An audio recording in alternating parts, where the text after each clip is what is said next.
സാന്ദ്രാനന്ദാവബോധാത്മകമനുപമിതം കാലദേശാവധിഭ്യാം നിർമുക്തം നിത്യമുക്തം നിഗമശരസഹസ്രേണ നിർഭാസ്യമാനം അസ്പഷ്ടം ദൃഷ്ടമാത്രേ പുനരുപുരുഷാർത്ഥാത്മകം ബ്രഹ്മതത്വം തത്താവത് ഭാതി സാക്ഷാത് ഗുരുഭവനപുരേ ഹന്ത ഭാഗ്യം ജനാനാം.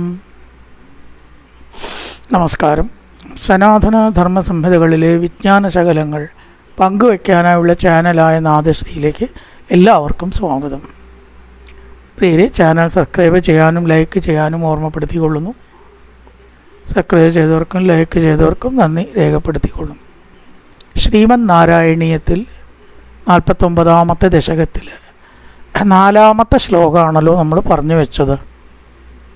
ഭവത് വിനോദാലപിതാക്ഷരാണി പ്രപീയനാജ്ഞായത മാർഗദൈർഘ്യം. ചിലപ്പോൾ ഈ ക്രിയയുടെ കൂടെ ആ കൂടും. അതാണ് ആജ്ഞായത. അറിയാതെ എന്നർത്ഥം വരില്ല, അറിഞ്ഞിട്ട് തന്നെ വരിക. ചില ക്രിയകൾ അങ്ങനെയുണ്ട്. അലോക, നോക്കി എന്നൊക്കെ, ആലോകേൻ എന്നൊക്കെ പറയും. അപ്പോൾ ആ കൂട്ടിയ വിപരീതമാവില്ല എപ്പോഴും. ന ആജ്ഞായത എന്നാണ്, അറിഞ്ഞില്ല. അജ്ഞായത എന്ന് പറഞ്ഞാൽ അറിയുക എന്നാണ്. ന കൂട്ടുമ്പോഴാണ് അറിഞ്ഞില്ല എന്ന് പറയുന്നത്. അപ്പോൾ ആജ്ഞായത എന്ന് പറഞ്ഞാൽ അറിയുക എന്നാണ്, പോസിറ്റീവാണ്. നയാണ് നെഗറ്റീവ് ആക്കണത്. ന അജ്ഞായത മാർഗദൈർഘ്യം. ഭഗവാൻ പറയുന്ന വാക്കുകളും മറ്റും, പക്ഷികളുടെ ശബ്ദം, വണ്ടി ഉരുളുന്ന ശബ്ദം ഇന്നലെ പറഞ്ഞുല്ലോ, സുഖമായിട്ടങ്ങനെ കേട്ട് അങ്ങനെ നടന്നു. പണ്ടൊക്കെ വീട്ടിൽ സുഖമായിട്ടുള്ള ശബ്ദങ്ങളാണ് ഉണ്ടാവുക. എന്താ വെച്ചാൽ തൈര് കലക്കുമ്പോൾ കടകോലോണ്ടാ കലക്കുക. എന്ത് സുഖമാണ് ആ ശബ്ദം കേൾക്കാൻ. കേട്ട് രാവിലെ കിടന്ന് ഉറങ്ങാനും സുഖമാണ്. ഇനി അല്ലെങ്കിലോ എന്തെങ്കിലും വെറുതെ ഇരിക്കുകയാണെങ്കിലും ആ ശബ്ദത്തിനൊരു അലോസരത്തില്ല. അപ്പോൾ ഈ മിക്സിയിൽ ഓൺ ചെയ്ത് നോക്കും, അത് ഓഫാക്കണ വരേക്കും ഒരു സ്വൈരുണ്ടോ വീട്ടിൽ? ശക്തമായിട്ടുള്ള മെഷീൻ്റെ ശബ്ദങ്ങൾ, റോട്ടിൽ കൂടെ പോകുന്ന വാഹനങ്ങളുടെ ശബ്ദങ്ങൾ, ചില മെഷീനറിയുടെ ശബ്ദങ്ങൾ, ഇതൊക്കെയാണ് ഇന്നിപ്പോൾ നമ്മൾ കേൾക്കുന്നത്. മനോഹരമായിട്ടുള്ള കിളികളുടെ നാദങ്ങളോ, വീട്ടിൽ ശാന്തമായിട്ടുള്ള ശബ്ദങ്ങളോ, രാവിലെ സുഖമായിട്ട് നാമം ചെല്ലുന്ന നല്ല കർണാനന്ദകരമായ ശബ്ദങ്ങളോ ഉണ്ടോ ഇന്ന്? പിന്നെ എങ്ങനെ BP കൂടാതിരിക്കുക? അതായത് ഒരു ഘട്ടത്തിലധികം ശബ്ദം ഡെസിബലിൽ കൂടിയ BP കൂടുത്രേ മനുഷ്യന്. അത്ഭുതമല്ലേ BP കൂടണേനെന്നാണ്. എന്തായാലും അതൊക്കെ കേട്ടിട്ട് വൃന്ദാവനത്തിലേക്ക് വണ്ടികളും മറ്റും ഉരുട്ടി, കാളവണ്ടി, ചില കാളകളുണ്ട് വലിക്കാൻ, അങ്ങനെ അവർ പോയി. നിരീക്ഷ്യ വൃന്ദാവനമീശനന്ദൽ പ്രസൂന കുന്ദ പ്രമുഖദ്രുമൗഹം അമോദദാശാദലസാന്ദ്രലക്ഷ്മിയ ഹരിന്മണി കുട്ടിമപുഷ്ടശോഭം നന്ദത് പ്രസൂന കന്ദ പ്രമുഖ ദ്രുമൗഹം. ഇപ്പോൾ ധാരാളം ചെടികളുണ്ട്, പുഷ്പങ്ങളുണ്ട് വൃന്ദാവനത്തിൽ. വിരിഞ്ഞ പൂക്കൾ, കുന്തപ്രഭൃതി വൃക്ഷങ്ങളോട് കൂടിയതും. മുല്ല, അതിനാണ് ഈ കുന്തം. കുന്തല്ല കേട്ടോ, കുന്തം വേറെ കുന്തം വേറെ. നാദ, ഇത് തായാണ് കുന്തം, ഇത് കുന്തമാണ്. നല്ല വെളുത്ത മുല്ലപ്പൂക്കൾ ഉള്ളതും. പിന്നെയോ ശാദ്വലസാന്ദ്രലക്ഷ്മിയ, പച്ചപ്പുൽത്തകിടികളുടെ ഭംഗി കൊണ്ട് പച്ചപ്പട്ട് വിരിച്ച പോലെ. അപ്പം അതൊക്കെ ഭാവനയിൽ തന്നെ കാണാൻ പറ്റൂ. ഒക്കെ ടൈൽസാ മുറ്റത്ത് അല്ലേ? ഒറ്റ അടുക്കൽ പച്ചപ്പുല്ലുണ്ടോ? ആലോചിച്ച് നോക്കൂ. മുഴുവൻ ഈ ചൂട് കൂട്ടാൻ വേണ്ടി ടൈൽസ് ഇങ്ങനെ ഒട്ടിച്ച്, എത്രത്തോളം ടൈൽസും സിമെൻറ്റും കൂടണോ അത്രത്തോളം അതിൻ്റെ ഉള്ളിൽ പഴുക്കാൻ വെച്ച പോലെയോ. അതുകൊണ്ട് അങ്ങനെയൊന്നുമല്ല. പച്ചപ്പുല്ല് വീടായാലും കാടായാലും നാടായാലും ധാരാളം ഉണ്ടാവും. അത് വേണം എന്നാണ്. ശാദ്വലസാന്ദ്രലക്ഷ്മിയ ഹരിന്മണി ഇന്ദ്രനീലം, ഇന്ദ്രനീലം പോലെ കുട്ടി അപുഷ്ടശോഭം. മരതകപ്പച്ച തറകളുണ്ടായാൽ പോലെ നിൽക്കുന്ന ഭംഗിയുള്ള പുൽത്തകടികൾക്കാണ് ഈ കുട്ടി. സംസ്കൃതത്തിൽ, മലയാളത്തിലത്തെ കുട്ടിയല്ല കേട്ടോ, സംസ്കൃതത്തിലത്തെ കുട്ടി. ശാദ്വലസാന്ദ്രലക്ഷ്മിയ, നല്ല പച്ചപ്പുല്ല് പച്ചപ്പുതപ്പ് വിരിച്ച പോലെ ഹരിൺമണി കുട്ടിമപുഷ്ടശോഭം പുൽത്തകിടികൾ എന്നർത്ഥം. ധാരാളം കണ്ടിട്ട് വൃന്ദാവനം നിരീക്ഷ. ഇതൊക്കെ അടങ്ങിയതായിട്ടുള്ള വൃന്ദാവനത്തെ കണ്ട് ഭഗവാനെ ഈശ അമോദത, ഭഗവാൻ സന്തോഷിച്ചു. ഇതന്നെ നല്ലത്. ഗോകുലത്തിലുള്ളതിനേക്കാളും വികൃതി കാണിക്കാനും രസിക്കാനും ഉല്ലസിക്കാനും ഇവിടെ കാര്യങ്ങളുണ്ട്.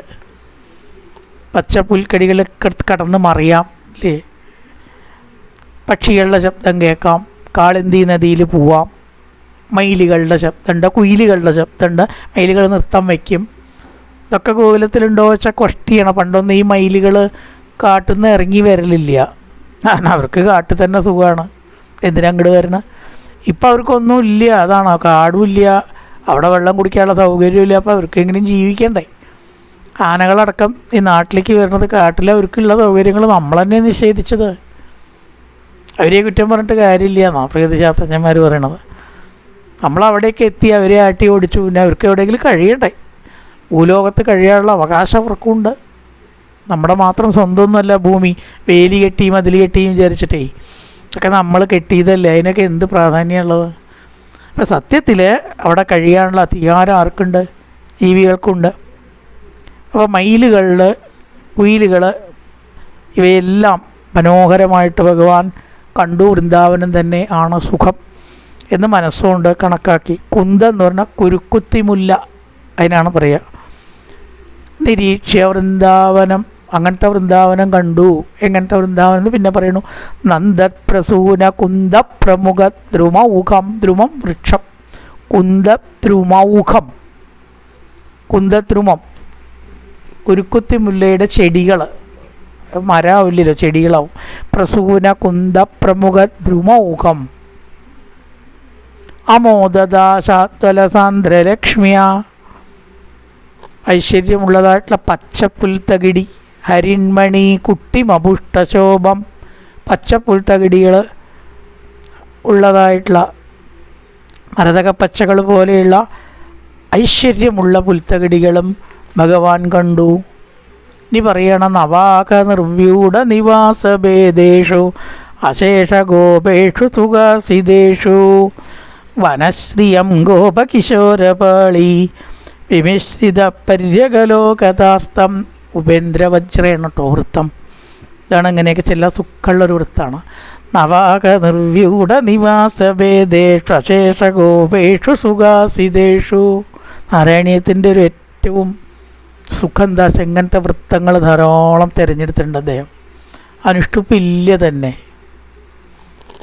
32 അക്ഷരമുള്ള അനുഷ്ടുപ്പ് നാരായണീയത്തിലില്ല. ഭാഗവതത്തിലധികം അത് കുറേ ഉണ്ട്. അത് ഈ കഥാവിവരണത്തിന് പറ്റിയതാണ് അനുഷ്ടുപ്പ്. എങ്ങനെ വേണമെങ്കിലും വാക്കുകളും ആശയങ്ങളും കൂട്ടിച്ചേർക്കാം, ഗദ്യം പോലെ ഉപയോഗിക്കാം. അതാണ് അനുഷ്ടുപ്പിൻ്റെ ഒരു പ്രത്യേകത. ഇവിടെ അത് പറ്റില്ല. നവാക നിർവ്യൂഢ നിവാസഭേദേഷു അങ്ങനെയാണ് വരിക. വേദേഷു അശേഷ ഗോപേഷു, വേദേഷ്വശേഷ, വേദേഷു അശേഷ ഗോപേഷു സുഖാസിതേഷു വനശ്രിയങ്കോപകിശോരപാളി വിമിശ്രിത പര്യകലോകതാസ്തം. നവാക നിർവ്യൂഢ നിവാസഭേദേഷു. വൃന്ദാവനത്തിൽ പലതരത്തിലുള്ള ചെറിയ ചെറിയ ചെറിയ ചെറിയ വാസസ്ഥാനം,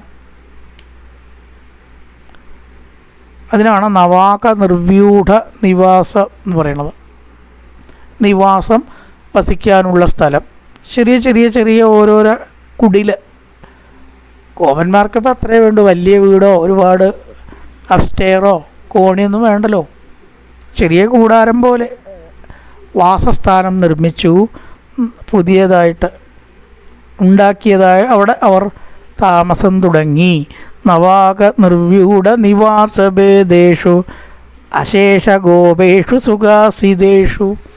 എല്ലാ ഗോപന്മാരും അതിൽ താമസം ആരംഭിച്ചിരിക്കേ. തുടരുകയാണ്.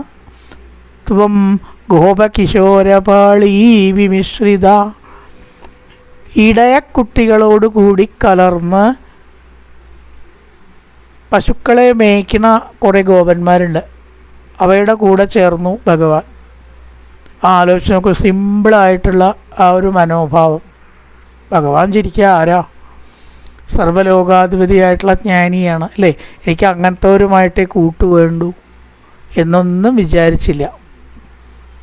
ഇന്നിപ്പോൾ എന്താ വെച്ചാൽ ഈ സ്റ്റാറ്റസ് കോംപ്ലക്സ് നമ്മുടെ മനസ്സിനെ വല്ലാതെ വികലാക്കുന്നുണ്ടെന്നാണ്. എനിക്ക് അങ്ങനത്തെ ഒരേ പറ്റൂ, ഇവർക്കൊക്കെ എന്തറിയാം, നമ്മൾ പിന്നെ ഒക്കെ തികഞ്ഞവരും അല്ലേ? അപ്പം മനുഷ്യനെ സുഹൃത്തായിട്ട് കണ്ട് ആരുടെ കൂടെയും പ്രായോഗികമായിട്ട് ജീവിക്കുമ്പോൾ ദുഷ്ടസ്വഭാവമുള്ളവരോട് വേണമെന്നില്ല കേട്ടോ, അതിവിടെ പറഞ്ഞില്ല. അല്ലാതെ കുറച്ച് വിദ്യാഭ്യാസം കുറഞ്ഞു അല്ലെങ്കിൽ വേറെ ചില സ്റ്റാറ്റസ്, ഇതുകൊണ്ടൊന്നും ഒരാളുടെ മഹത്വം കുറയുന്നില്ല. ഇന്നിപ്പോൾ അങ്ങനെ നമ്മൾ കണക്കാക്കുക. ഡിഗ്രി കൂടുന്തോറും എന്ത് ഞാൻ നോക്കട്ടെ, ഈ കേമത്ത ഉണ്ടാവുക ഈ ഡിഗ്രി കൊണ്ട്? സർട്ടിഫിക്കറ്റ് വാങ്ങി വയ്ക്കാം, ജോലിയും കിട്ടും, ഇത്രയേ ഉള്ളൂ. ജീവിതത്തിലേക്ക് ഇതുകൊണ്ടൊന്നും ഒരു ഉപകാരവും ഇല്ല. ഇതോട്ടൊക്കെ വേറെ വിഷയങ്ങളാണ് വന്നപ്പോൾ പറഞ്ഞു എന്ന് മാത്രം. അപ്പം അത്തരം സ്റ്റാറ്റസ് കോംപ്ലക്സ് ഇല്ലാതെ എന്ന് വേണമെങ്കിൽ നമുക്കിവിടെ ചേർക്കാം, അത്രയേ ഉള്ളൂ. ഇവിടെ പറഞ്ഞിട്ടൊന്നുമില്ല. ഗോപ്യ കിശോരപാളി വിമിശ്രിത വനശ്രിയം അലോകഥ, അങ്ങനെയുള്ള ഇടയ ചെറുക്കന്മാരുടെ കൂടെ കലർന്ന് ഭഗവാൻ ആ കാടിൻ്റെ ഭംഗി നോക്കിക്കണ്ടു. കാടിൻ്റെ ഭംഗി നോക്കിക്കാണാൻ എന്തിനാ വിദ്യാഭ്യാസം? അപ്പം അങ്ങനെയുള്ളവരോട് കൂടിയിട്ടേ കൂടുള്ളൂ. പ്രകാരത്തിലുള്ള മനോഭാവങ്ങളൊന്നും ഇല്ലാതെ എന്ന് നമ്മൾ ചേർത്തതാണ് അവിടെ. ലളിതമായിട്ടുള്ള മനോഭാവം കൊണ്ട് എല്ലാവരോടും സ്നേഹഭാവത്തിൽ വർത്തിക്കാൻ മഹാത്മാക്കളൊക്കെ കഴിയൂ.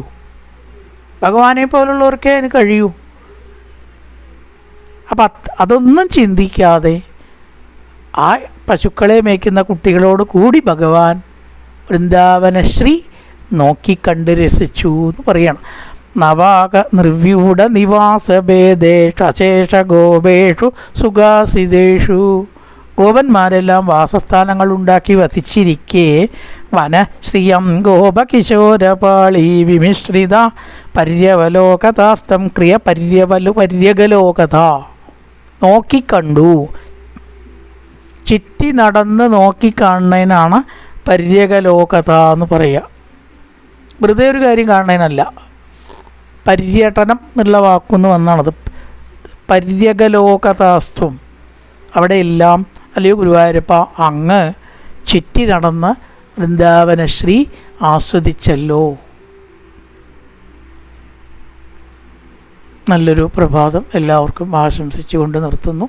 നമസ്കാരം.